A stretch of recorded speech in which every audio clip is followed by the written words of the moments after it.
कहां कहां ढूंढेगा, ढूंढोगे तो वो दिखाई नहीं देगा, मिलेगा नहीं। आंख बंद करिए, अपने आप में खो जाइए। जिन्होंने खोज करी उन्हें मिला है। गुरु नानक कहते हैं, जिन खोजा तिन पाइया गहरे पानी पैठ।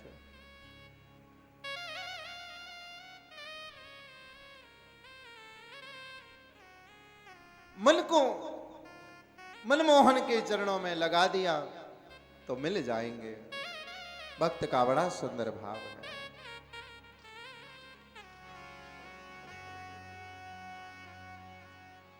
कि मन बिच मनमोहन बसा ले। भैया योग नहीं कर पाओ, ध्यान नहीं कर पाओ, आसन नहीं लगा पाओ, समाधि नहीं लगा पाओ, तो एक काम कर लेना, मन को मनमोहन के चरणों में लगा देना। प्रेम से कहो श्री राधे। देखो भैया, राधे राधे बोलने में कंजूसी नहीं होनी चाहिए। हाँ, फिर से कहिए श्री राधे।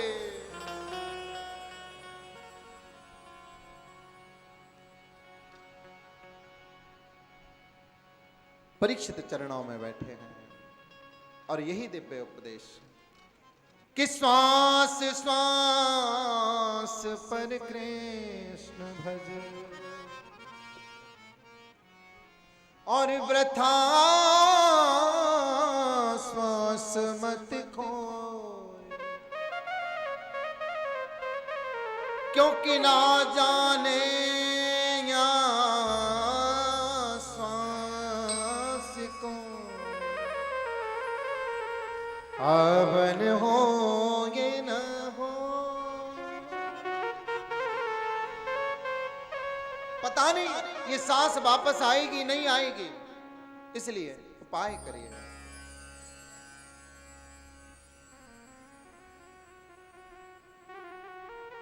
परीक्षित तो जीवन धन्य हो गया। भगवान, तुमने जो मार्ग मुझे दिखाया है, जो मार्ग आपने मुझे दिया है, वास्तव में उस मार्ग ने मेरे जीवन को धन्य कर दिया, कृतकृत्य हो गया मैं। अगर हम जीवन में संतुष्टि चाहते हैं तो जीवन में कभी नेकी करना न छोड़ें, परोपकार न छोड़ें, परमार्थ न छोड़ें।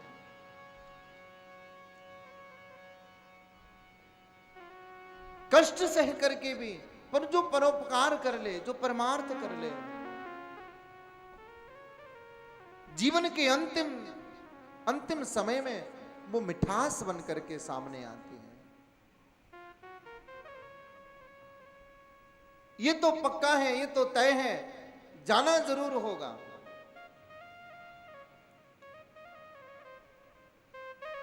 लेकिन जाएं तो कैसे जाएं?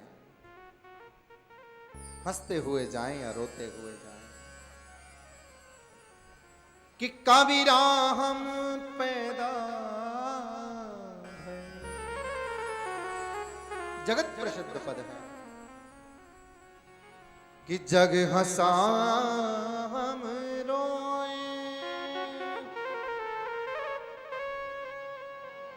अब ऐसी करनी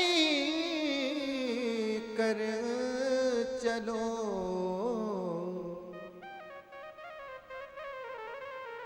कि हम हासे जग रोए।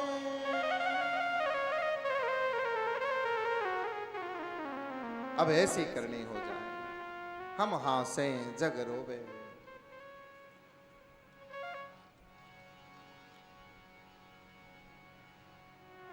पूज्य गुरुदेव सुखदेव ने बड़ा सुंदर उपाय बताया। सद्यो मुक्ति क्रय मुक्ति का वर्णन यहां पर किया।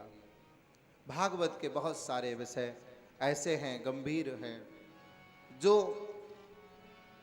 श्रोता देख करके सुनाना चाहिए। बहुत सारे विषय ऐसे हैं। पूज्य गुरुदेव सुखदेव निवेदन करते हैं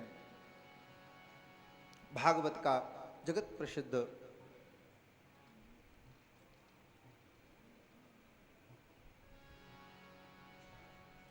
भगवान का अवतार। क्योंकि ऋषियों ने पूछा है, महाराज हमारी समझ में नहीं आता, कोई कहता है भगवान के 10 अवतार हैं, कोई कहता है कि 5 अवतार हैं, कोई कहता है कि 24 अवतार हैं, आखिर भगवान के अवतार हैं कितने? और यहां प्रथम अवतार की कथा का वर्णन पूज्य गुरुदेव सुखदेव ने किया। महाराज ब्रह्मा के मानस पुत्र श्री करदम जी महाराज की यहां पर उनके जप, उनके तप, उनके भाव, उनके प्रभाव के कारण, उनके भजन के कारण उनके घर में भगवान श्रीमन नारायण पुत्र के रूप में आए। देखिए भक्ति का ये प्रभाव होता है। आपने कहीं नहीं सुना होगा कि किसी ज्ञानी के घर में भगवान आए, किसी कर्मकांडी के घर में भगवान आए, पर आपने हजारों बार सुना होगा कि अमुक भक्त के घर भगवान आए। भगवान जब भी आते हैं तो किसी भक्त के भाव में बंद करके आते हैं।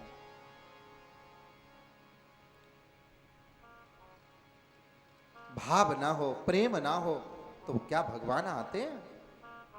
फिर भगवान नहीं आते, फिर नारायण नहीं आते। फिर तो जैसे दुर्योधन के 56 भोग रखे रह गए और भगवान जाकर के विदुरानी की झोंपड़ी में, विदुरानी की कुटिया में छिलके का भोग लगाते हैं। क्या चाहिए नारायण को? कहते मुझे धन नहीं चाहिए, संपत्ति नहीं चाहिए, तुम अपनी मर्जी से मुझे अर्पण करते हो, वो तुम्हारी मर्जी है, लेकिन मुझे अगर प्रसन्न करना चाहते हो तो मुझे वो दे दो जिससे मैं प्रसन्न होता हूं। क्या, कौन सी वस्तु है वो जिससे नारायण प्रसन्न हो जाएं? बोले मुझे वो वस्तु दे दो जिससे तुम बहुत ज्यादा दुखी हो। क्या? बोले तुम्हारी चिंताएं, तुम्हारा दुख, तुम्हारा कष्ट, दिन रात तुम चिंता में रहते हो, अच्छे नहीं लगते। जीव सबसे ज्यादा सुंदर कब लगता है? बोले सबसे ज्यादा सुंदर शायद तब लगता हो जब वो क्रीम पाउडर लगाता हो। है? बोले नहीं नहीं नहीं, कोई दुनिया में कोई क्रीम पाउडर लगाने से सुंदर नहीं बनता। जीव सबसे ज्यादा सुंदर तब लगता है जब वो चिंता में नहीं, बल्कि जब वो भगवत चिंतन में होता है, जब उसके मुखार बिंद से भगवान नाम निकल रहा होता है और भगवान नाम की मस्ती में मस्त होकर के, उत्तोलित बाहु होकर के, जब वो श्री कृष्ण गोविंद हरे मुरारी हे नाथ नारायण वासुदेव कहते कहते जब वो महाराज भगवान श्री राधा कृष्ण के नाम में उन्मत्त होकर के उनकी चरण शरण में पहुंच जाता है, चिंतन में पहुंच जाता है, उसी समय जीव सबसे ज्यादा सुंदर स्वरूपवान बन जाया करता है। ये महिमा है भक्ति की। चेहरे में चेहरा चाहे जैसा हो, लेकिन मन का भाव सुंदर होना चाहिए। भगवान ने तो कई बार ये बात स्पष्ट करी है कि भैया आप देखने में कैसे भी हो कोई फर्क नहीं पड़ता, लेकिन मन जरूर निर्मल रखना। और जगत प्रसिद्ध जो पाई है, एक बार हम सब लोग मिलकर के दोबारा उसे अपने जीवन में आत्मसात करने की कोशिश करें।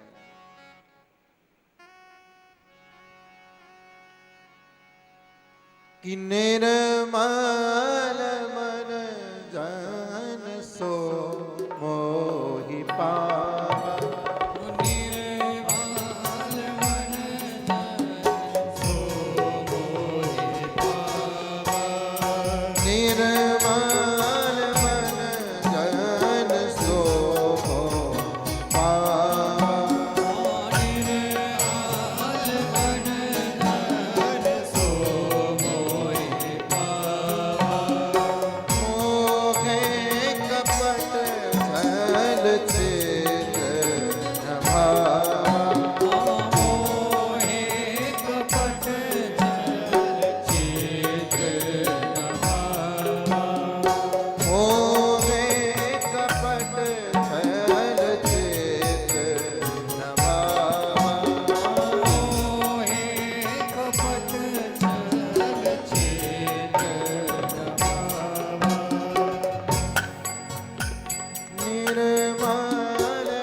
निर्मल मन।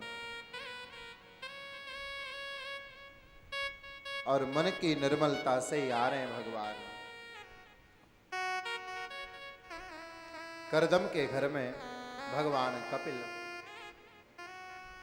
मैया सामने बैठी है, ऊपर लाला को बिठा दिया। एक वृक्ष के नीचे चबूतरा बना था, मिट्टी का चबूतरा, उसके ऊपर एक कुशा का आसन बिछा करके और भगवान कपिल देव को बिठा दिया। चरण छू करके प्रणाम करके मैया हाथ जोड़ के खड़ी हो गई। कपिल भगवान कह रहे, अरे मां तू ये क्या कर रही है? आज ये उल्टी गंगा कैसे बह रही है मैया? चरण तो मुझे तुम्हारे छूने चाहिए। और आप बोले, नहीं नाथ, मैं जानती हूं आप मुझे भले ही मां कहते हो, लेकिन वास्तव में सबकी मां, सबके पिता तो आप ही हैं। सारे संसार के माता पिता तो आप हैं। चरणों में झुक गई। आप मेरे मां भी हो, आप मेरे पिता भी हो, आप मेरे गुरु भी हो। भाव बड़ा सुंदर है।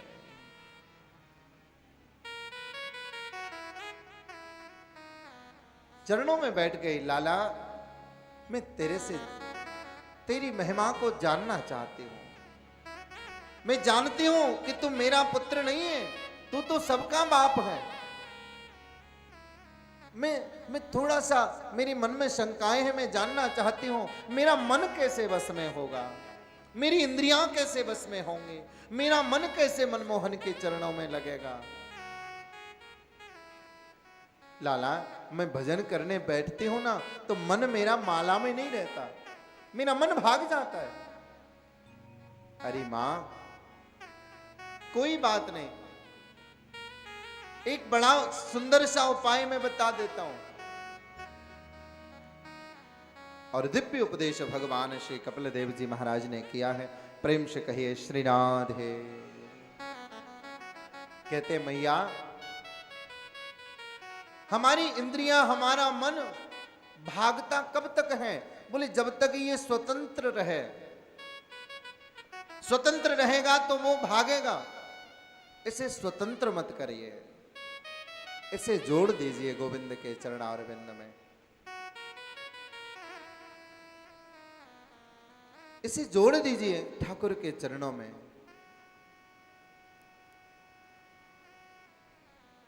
एक स्त्री, एक कन्या जब तक अपने पिता के यहां पर रहती है तब तक वो कन्या चंचल होती है, लेकिन जब उसका संबंध किसी के साथ में हो जाता है, जब सप्तपदी पर अग्नि के सामने बैठ करके वो कन्या 7 फेरे ले लेती है, वचनबद्ध हो जाती है, किसी की हो जाती है, बन जाती है, उसका जीवन बदल जाता है। अब तक वो अपनी मर्जी से जीती रही, घर में पिता की आज्ञा से चलती रही, लेकिन अब पति के यहां पर जब से वो आई है तब से उसे पति की आज्ञा का पालन करना पड़ेगा। उसकी सारी आदतें बदल जाती हैं, पुरानी आदतों को बदलना पड़ता है, छोड़ना पड़ता है।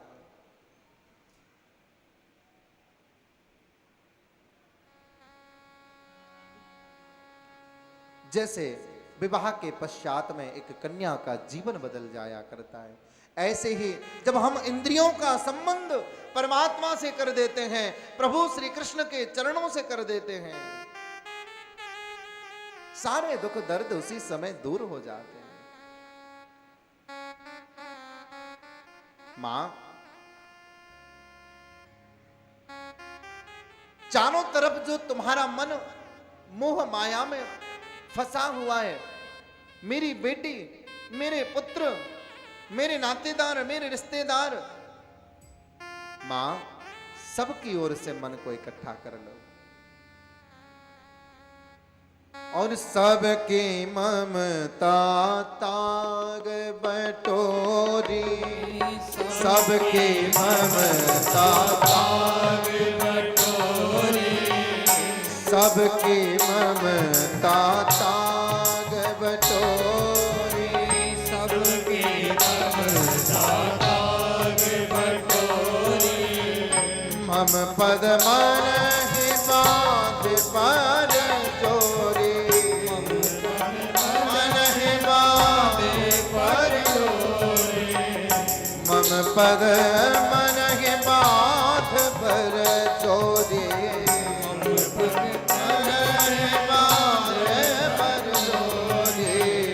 सबके ममता ताग बटोरी, सबकी ममता ताग बटोरी, सबके ममता ताग बटोरी, सबकी ममता ताग बटोरी। मम पद मन बांध बर जोरी। सबकी ममता जो बिखरी पड़ी है, यत्र तत्र प्रेम जो बिखरा हुआ है, सबको इकट्ठा कर लो। अरे तुमने प्रेम का कचरा कर डाला, प्रेम का कूड़ा कर डाला, तुमने प्रेम के मतलब को ही बदल के रख दिया। जाना ही नहीं प्रेम होता क्या है। तुमने अपने जीवन की कामनाओं को, वासनाओं को प्रेम का नाम दे दिया। प्रेम का स्वरूप हर क्षण बदलता है मेरे भाई बहन। नाम तो एक है, लेकिन स्थान बदलने पर उसका स्वरूप बदल जाता है। प्रेम अगर धन से हो तो लोभ बन जाता है। प्रेम अगर पत्नी से हो तो काम बन जाता है। प्रेम अगर संतान से हो तो मोह बन जाता है। वही प्रेम अगर धन से कर ले, लोभ हो जाए, लोभ बन जाए। वही प्रेम संसार के व्यसनों से हो जाए, वासना का रूप धारण कर ले वो प्रेम। लेकिन मेरे भाई बहन, यही प्रेम अगर मेरे राधा माधव के चरणों से हो जाए, मेरे ठाकुर के चरणों से हो जाए, तो यही प्रेम त्याग बन जाए, तपस्या बन जाए, यही प्रेम योग और साधना बन जाए। मां, तू बड़ा प्रेम करती है अपनी पुत्रियों से। वो सब माया, सब ममता लेकर के बांध दे ठाकुर के चरणों से। सर्वस्व में रामचंद्रो दयालु, कोई नहीं है मेरा कि माता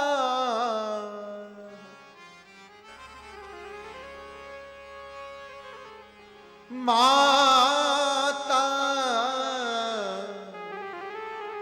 रामो मत पिता रामचंद्र। और है कौन मेरा?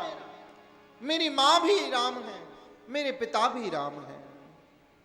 दुनिया में मेरा कोई दूसरा है ही नहीं। किसको मैं अपना कहूं? मेरा तन मन जीवन धन सब कुछ तो मेरा प्यारा प्रियतम कृष्ण है, और है ही कौन? मां, सबसे अच्छा उपाय है कि उस मन को, सारी ममता को चारों ओर से खींच करके मेरे चरणों में बांध दे।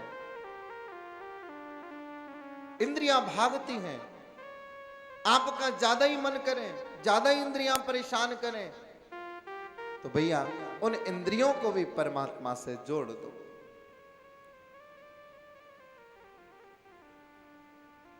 परमात्मा को अपने हर कार्य में सम्मिलित करके चलो। भले ही झूठ मूठ का ही करो, असली नहीं कर सकते तो नकली करो, कोई बात नहीं। संत कहते हैं कि कोई बात नहीं भैया, पहले नकली होता है फिर असली होता है। हाँ, आप पहले नकली भगत बनो, और नकली बनोगे ना तभी तो असली बनोगे। पहले ये शौक तो लगे कि हमें कथा में जाना है, पहले ये शौक तो लगे कि हमारे हाथ में माला होनी चाहिए, पहले ये शौक तो लगे कि माथे पर चंदन हो। नहीं बन सकते असली, कोई बात नहीं। बुजुर्ग संत कहते हैं कि ढोंग करते करते ढंग आ जाता है। कुछ करिए तो सही। सबकी ममता ताग बटोरी, मां को उपदेश दे रहे हैं। और हे मां, एक उपाय और बताता हूं।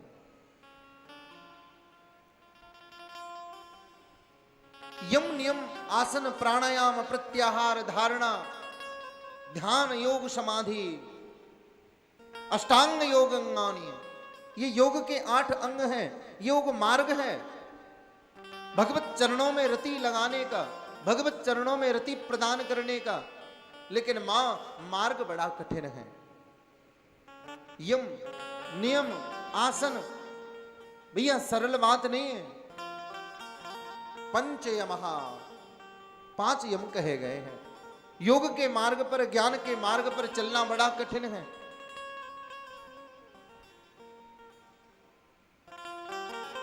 केवल पहली सीढ़ी, योग की पहली सीढ़ी यम। और महाराज एक सीढ़ी पर चलते चलते चलते चलते महाराज जीवन निकल जाए, एक सीढ़ी पूरी नहीं हो पाए। क्योंकि एक सीढ़ी और नियम 5। अहिंसा सत्य अस्तेय ब्रह्मचर्य परिग्रह, पंच यमहा, 5 यम है। अहिंसा, मन से वचन से कर्म से हिंसा ना हो किसी की। सत्य, सत्य का जीवन में पालन हो। अस्तेय, किसी से लेना नहीं, किसी से मांगना नहीं, जरूरत से ज्यादा रखना नहीं। ब्रह्मचर्य परिग्रह, ब्रह्मचर्य का पालन करना और अपरिग्राही बनना। 5 जीवन में उतारते उतारते नियमों को जीवन निकल जाए, लेकिन नियमों की पूर्ति न हो। इसलिए संत कहते हैं, बोले भैया एक ही मार्ग सबसे सुलभ और सबसे सरल मार्ग है, और वो है भक्ति का मार्ग, वो है भाव का मार्ग, वो है प्रेम का मार्ग।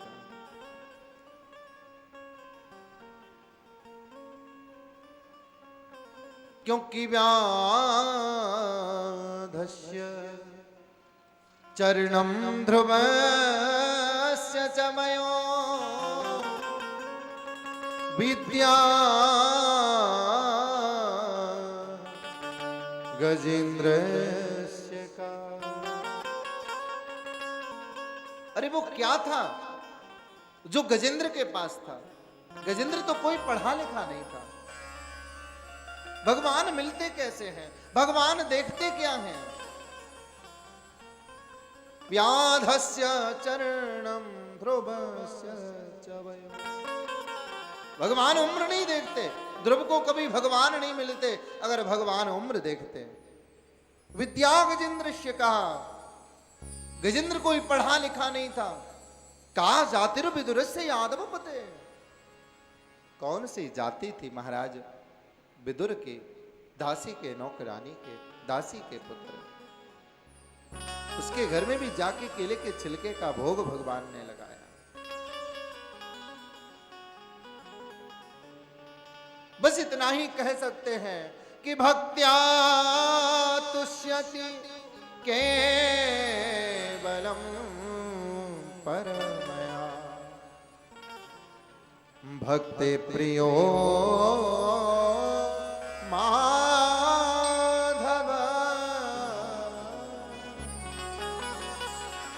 भगवान को तो केवल भक्ति प्रिय है। भाव से प्रेम से उन्हें कोई एक तुलसी का पत्ता भी अर्पण करे तो 56 भोग छोड़ देंगे। एक तुलसी के पत्र से गोपाल तृप्त हो जाया करते हैं।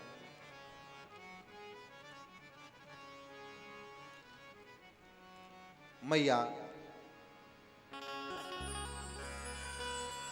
चरणों में बैठ करके दिव्य उपदेश ग्रहण कर रही है। कपिल देवहूति संवाद बड़ा ही मार्मिक प्रसंग है और ज्ञान का प्रसंग है।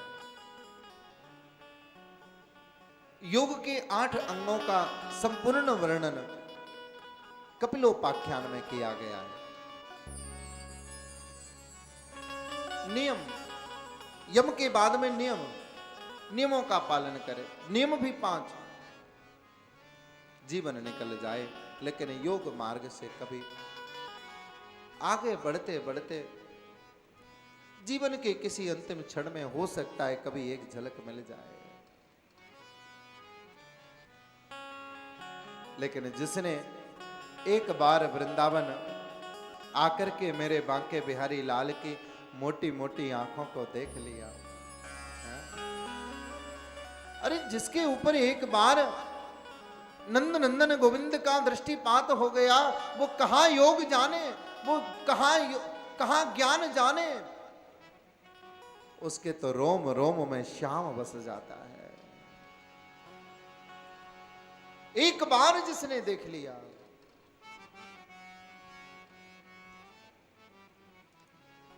भक्तों का यही भाव है। मैया को दिव्य उपदेश किया है। प्रेम में, भाव में, भक्ति के रस में बहती हुई, प्रेम में ऐसी मगन हुई, ऐसी मगन हुई, महाराज देवहूति संपूर्ण शरीर कब जल बन करके प्रवाहित होने लगा पता ही नहीं लगा। और एक बार वास्तव में जो नंद नंदन गोविंद को देख ले, फिर दुनिया में किसी को अपना बनाने की इच्छा ही नहीं होती।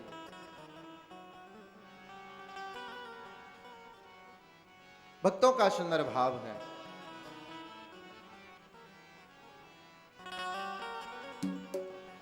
कि अपना किसे बनाए तुम्हें देखने के बाद, हो तुम्हें देखने के बाद, तुम्हें देखने के बाद, तुम्हें देखने के बाद अपना अपना किसे बनाए तुम्हें देखने के बाद, अपना किसे बनाए तुम्हें देखने के बाद।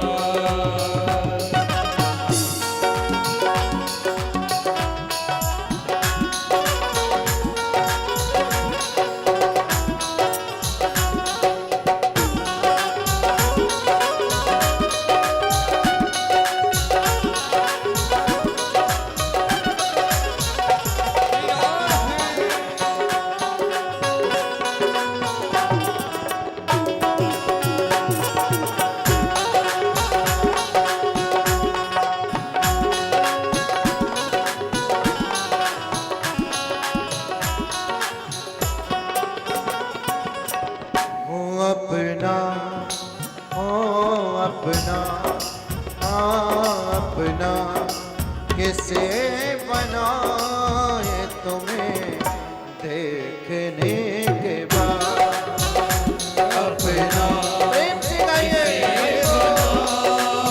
तुम्हें देखने के बाद, हो तुम्हें देखने के बाद,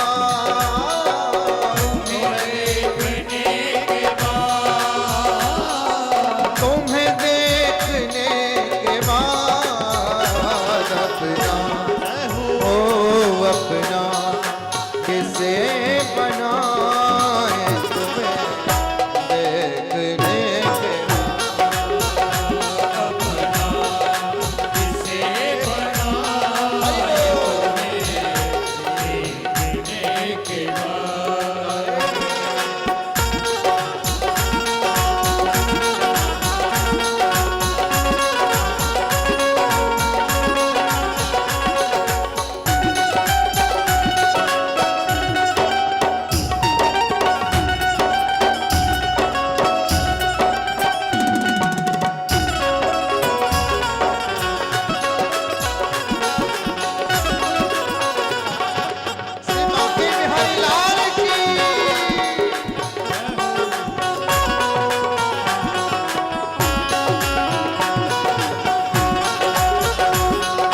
संतों ने तेरे नाम की, संतों ने तेरे नाम की मस्ती पिला दी है। संतों ने तेरे नाम की मस्ती पिला दी है। संतों ने तेरे नाम की मस्ती पिला दी है। हम मस्ती पिला दी है। अब हो अब होश में न आओ तुम्हें देखने के बाद। अब होश में न आओ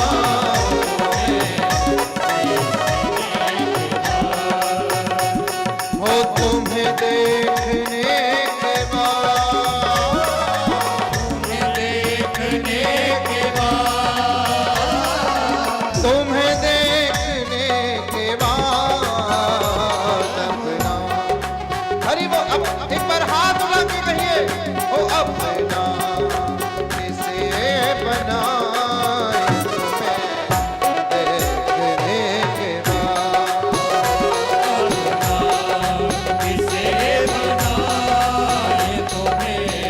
बांके बिहारी लाल की।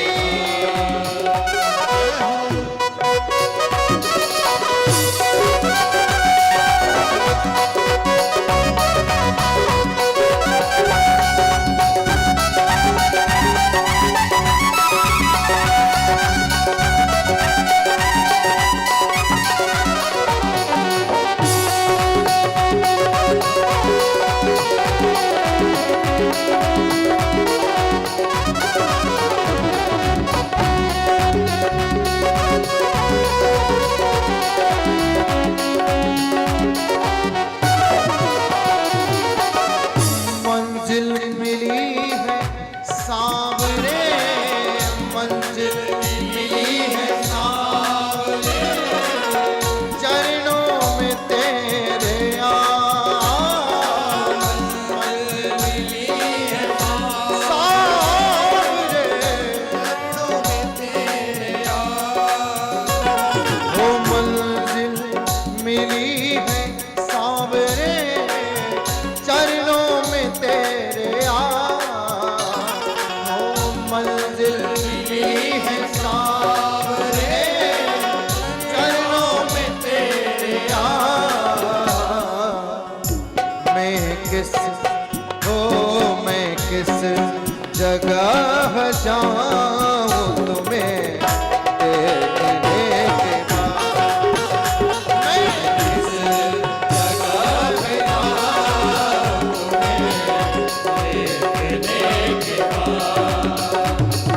तुम्हें देखने के बाद, तुम्हें देखने के बाद,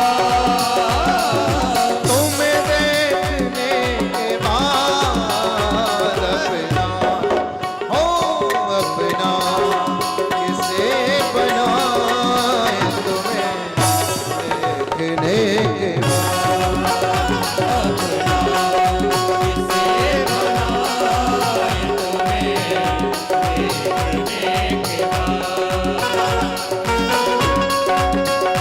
हरि बोल।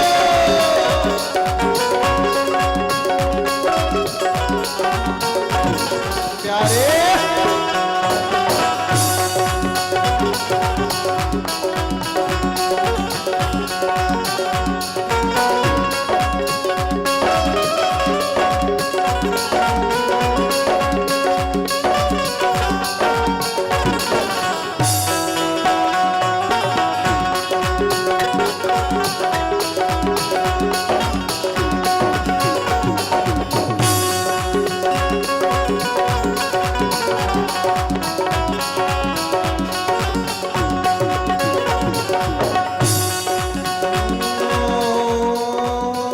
गलियों में तेरी सांवरे, गलियों में तेरे सांवरे, गलियों में तेरी सांवरे,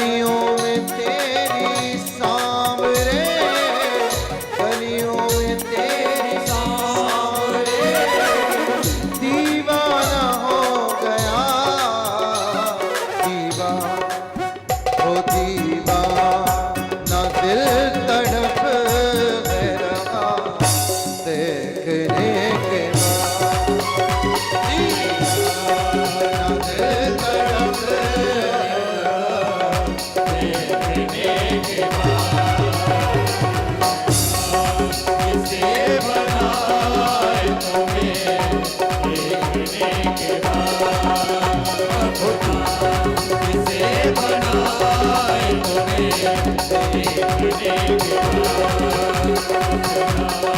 किसे बनाए तुम्हें देखने के बाद। सामने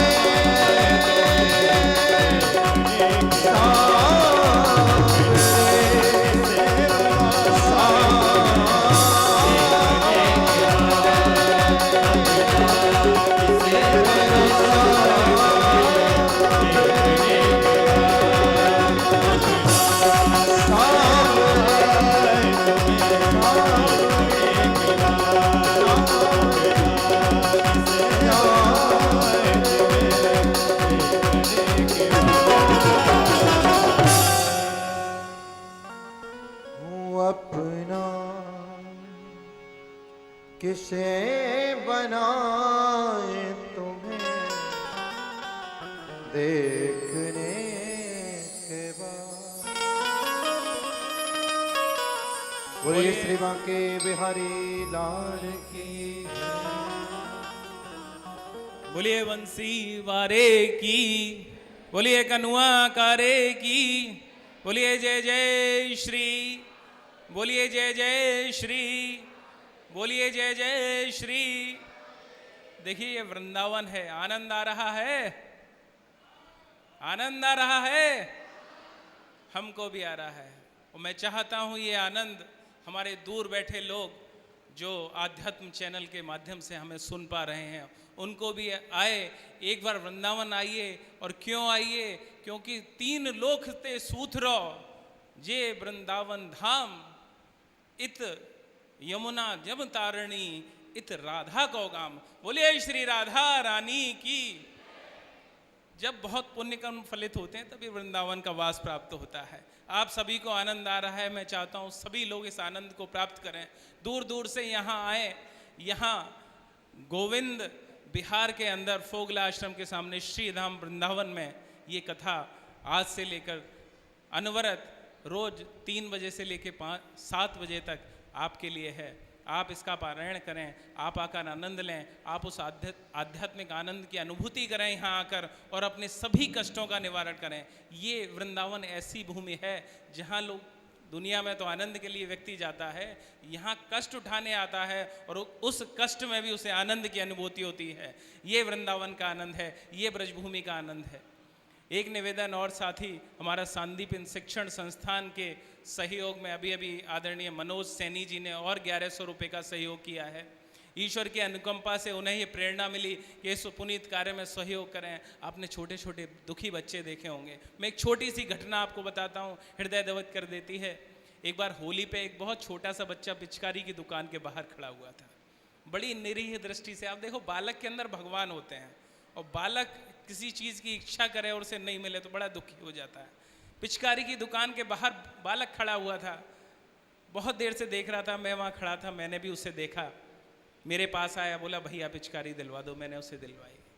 मैंने कहा क्या करोगे? बोला भैया मैं तो खेलता नहीं हूँ। 10 वर्ष का वाला कहता है कि भैया मैं इससे नहीं खेलूँगा, मेरा एक छोटा भाई है वो सुबह से रो रहा है, वो सुबह से रो रहा है, वो उसे देख के बहुत खुश हो जाएगा। और इतना आनंद विभोर होकर वो बालक उस पिचकारी को लेकर चला गया।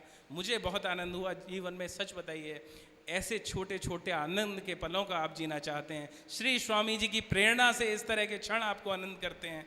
बच्चों के हृदय में भगवान का वास होता है और उनको आनंद देने के लिए यही शिक्षण संस्थान निःशुल्क रूप से उनकी शिक्षा की व्यवस्था करता है, उनके भोजन की व्यवस्था करता है, उनके आगे के मार्ग को प्रशस्त करने का काम और साथ ही सनातन धर्म को आगे बढ़ाने का काम, वैदिक शिक्षा देने का काम सांदीपन शिक्षा संस्थान यहाँ कर रहा है। जितना संभव हो, जैसे संभव हो, आइए महाराज जी के दर्शन करिए, तन से आनंद लीजिए, मन से आनंद लीजिए और हो सकता हो तो जैसे सहयोग कर सकते हैं वैसे कीजिएगा। हमारे टीवी चैनल्स पर नंबर हैं जिन पर आप देखकर इसके अधिक बारे में सूचना जो भी आपको चाहिए वो ले सकते हैं। और आइए फिर से चलते हैं भक्त की उसी गंगा में अवगाहन करने के लिए हमारे श्री गुरु जी के श्री चरणों में। बोलिए बांके बिहारी लाल की, बोलिए बंसी वारे की, बोलिए कनुआ कारे की, बोलिए जय जय श्री।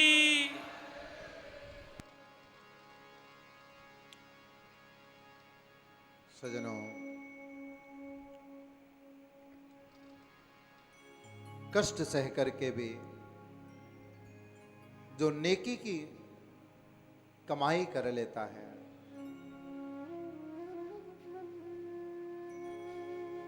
उसका जीवन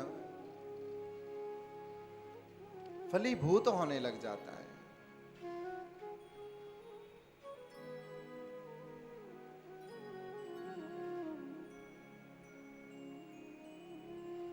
यात्रियों का एक काफिला कहते हैं किसी गुफा से निकला।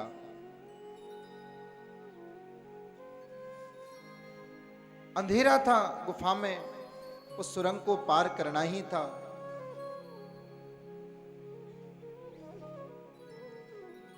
कुछ दिखाई नहीं दे रहा था। पैरों में कंकड़ियां चुभने लगे, बहुत सारी कंकड़ियां उसमें पड़ी थी। सकरी वो सुरंग सब पार हो रहे हैं। कहने लगे भैया इसमें से बहुत सारे यात्री आते होंगे, इसमें सबके ऐसे ही ये कंकड़ियां चुभती होंगी। और देखिए बहुत सारे ऐसे लोग होते हैं जिनके सामने कोई पत्थर आ जाए, उनको ठोकर लग जाए तो वो उस पत्थर को उठा करके दूसरी ओर रख देते हैं कि हमको लग गई कोई बात नहीं, लेकिन किसी और को न लगे। कुछ लोग ऐसे भी होते हैं, बोले कोई बात नहीं हमारे तो लग गई, दूसरे के भी लगनी चाहिए। तो उसमें दोनों ही प्रकृति के लोग थे। अरे हमें इतना कष्ट हुआ तो वो इतने सुख में यात्रा करेंगे। यात्रा का आनंद तो कठोरता में है, कठिनता में है। अरे भैया ये तपस्या है। कुछ अच्छे लोग थे उसमें, उन्होंने कहा भैया देखो जिसको बढ़िया लगे, अच्छा लगे, जिसके सामने जो कंकड़ी आ जाए, जो कंकड़ी जिसके चुभे, उस कंकड़ी को उठा के वो जेब में रख ले ताकि किसी और को न लगे। बहुत सारे ऐसा लोगों ने किया, लेकिन कुछ लोगों ने नहीं भी किया। बाहर निकल के सब लोग खड़े हो गए, लाओ अब उन कंकड़ियों को फेंक देते हैं।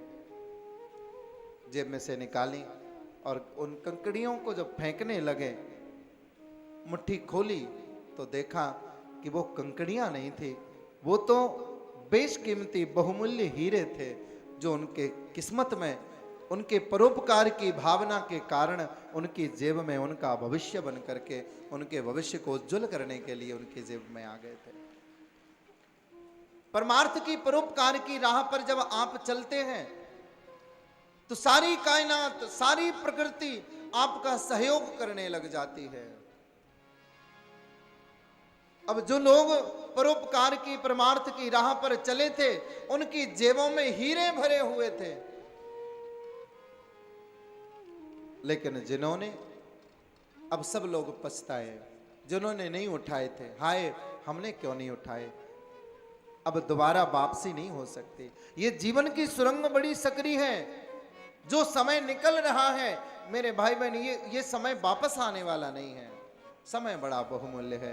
इस समय का सदुपयोग आप भगवत चरणों की भक्ति में, लोगों के परोपकार में, समाज के, देश के हित में, कल्याण में करिए। निरंतर निश्चित ही आपका जीवन भविष्य उज्जवल होगा, आपका जीवन मंगलमय होगा। अगर आप पूजा नहीं कर पा रहे, पाठ नहीं कर पा रहे, भगवत भक्ति नहीं कर पा रहे हैं, कोई बात नहीं। अपने अंदर मानवता, अपने अंदर मनुष्य कहलाने लायक जो गुण होते हैं, वो मानवता के गुणों को आप प्रकट कर लीजिए। फिर हम चाहे कितने भी पतित हों, चाहे हम कैसे ही हों, कितने भी अपराध हमसे जीवन में हुए हों, अवश्य भव सागर से नंद नंदन गोविंद तार देते हैं। गोस्वामी जी ने बड़ी सुंदर बात लिखी है। इस कलिकाल में तुलसीदास जी महाराज लोगों की जीवन नैया बन करके आए हैं कि पाईन कहे गति पते तपावन, पाईन कहे गति पते तपावन, सुन राम भज सुन सठ मना, पाई न कही गति पतित पावना। अरे कितने पतितों को भगवान ने पावन बना दिया। तू राम भज सुन सठ मना, तू राम भज, तू कृष्ण भज, तू मुख से, तू अपनी जिह्वा से भगवान का नाम ले तो से। कि गणिका गजामिल ब्याद गीत, गजादि खलतारे ओ घना, पाईन कहे गते पते तपावन, कि राम भज सुन सठ मना। और आप सबसे भी टीवी चैनल के माध्यम से जो घर घर में देख रहे हैं, उन लोगों से भी निवेदन करूंगा, आप भी कुछ नहीं कर सकते तो केवल उठते बैठते सोते जागते राम राम राम राम कृष्ण कृष्ण राधे राधे जो आप कह सकते हैं, जो आपको प्रिय है, जो नाम आपको गुरु ने, जो नाम आपको संतों ने दिया है, उस नाम को आप लीजिए। वस्तुतः यही नाम आपके अंतिम समय में काम आने वाला है। आपके द्वारा किया गया धर्म, आपके द्वारा किया गया सत्कर्म पुण्य कर्म आपको अंत में फलीभूत होगा। अंत में यात्रा में ये आपके लिए पाथेय बन करके तैयार खड़ा होगा। उस समय आपको याद आएगी कि वास्तव में थोड़ा और ज्यादा कर लिया होता तो बहुत अच्छा होता। फिर समय नहीं होगा करने के लिए, अभी समय है, तो जो वर्तमान है उसे जी लिया जाए, दिल खोल करके परमार्थ और परोपकार कर लिया जाए। इन्हीं शब्दों और इसी वाणी के साथ आज के मंगलमयी कथा को हम विश्राम की ओर लेके जा रहे हैं। आइए अब भागवत भगवान की परम मंगलमयी आरती का सभी लोग आनंद लेंगे। जय श्री राधे, जय श्री कृष्ण। सभी लोग अपने अपने स्थान पर खड़े हो जाएंगे और जो लोग सुबह शामिल हुए थे आरती में, उनसे पुनः निवेदन करूंगा वे आएं और ठाकुर जी की आरती में उन्हें अपना सहयोग करें।